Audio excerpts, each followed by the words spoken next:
महाराष्ट्र नवनिर्माण विद्यार्थी सेनेचा आज 20वा वर्धापन दिन आहे। दादरच्या रवींद्र नाट्य मंदिरात वर्धापन दिन सोहळा होणार आहे। मनसे अध्यक्ष राज ठाकरे मनसैनिकांना काय मार्गदर्शन करणार हे पाहणं महत्त्वाचं आहे। राज ठाकरे मनसैनिकांना काय कानमंत्र देतात याकडे सगळ्यांच्या नजरा लागल्यात। काल मनविसेच्या वर्धापन दिनाचा टीझर सुद्धा आलाय। एक नेता, एक आवाज आणि एक संघटना असा आशय या टीझरचा आहे।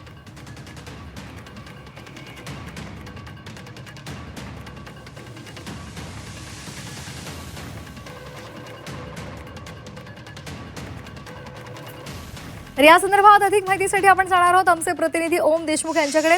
ओम, आज मनसेच्या विद्यार्थी सेनेचा वर्धापन दिन आहे आणि साहजिकच सगळ्यांच्या नजरा लागलेल्या आहेत त्या राज ठाकरेंकडे।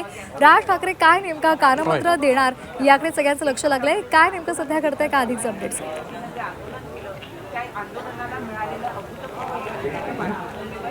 श्वेता, आपण पाहिलं असेल की खरं तर महाराष्ट्र नवनिर्माण सेनेच्या विद्यार्थी सेनेचा हा 20वा वर्धापन दिन विशेषत्वानं राज ठाकरे जे पक्षाचे अध्यक्ष आहेत त्यांच्या उपस्थितीमध्ये आणि त्यांच्या विशेष म्हणजे मार्गदर्शनाखाली हा मेळावा पार पडतोय। या आंदोलनाला, या सगळ्या आजच्या कार्यक्रमाला पार्श्वभूमी आहे ती म्हणजे दिल्लीत झालेल्या जंतर मंतरवरल्या विद्यार्थी आंदोलनाची आणि जेनझीनं देशभरात जे आंदोलन पुकारलं त्या आंदोलनाची। या सगळ्या आजच्या कार्यक्रमाच्या माध्यमातून राज ठाकरे सदस्य नोंदणी असेल किंवा इतर महत्त्वाच्या गोष्टी असतील यावरती भाष्य करणार आहेत। त्यासोबतच त्यांचा जर सातत्यानं व्हिडिओच्या संदर्भात लावरे तो व्हिडिओ असेल किंवा विविध व्हिडिओच्या माध्यमातून विषयाची मांडणी असेल तो प्रयोग देखील आज केला जाणार असल्याची माहिती मिळते।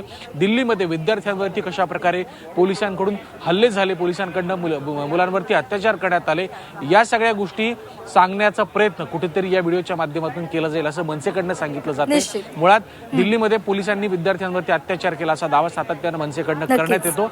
या सगळ्या घडामोडींच्या पार्श्वभूमीवरती आज राज ठाकरेंचं हे संबोधन अनेक अर्थांनी महत्त्वाचं असणार आहे। त्यामुळे पंतप्रधान मोदी, केंद्रीय गृहमंत्री अमित शहा यांच्यासह केंद्र सरकारवरती आणि या सगळ्या आंदोलनावरती राज ठाकरे काय भाष्य करतायत हे देखील पाहणं महत्त्वाचं असणार आहे। नक्कीच, धन्यवाद दिलेल्या माहितीसाठी।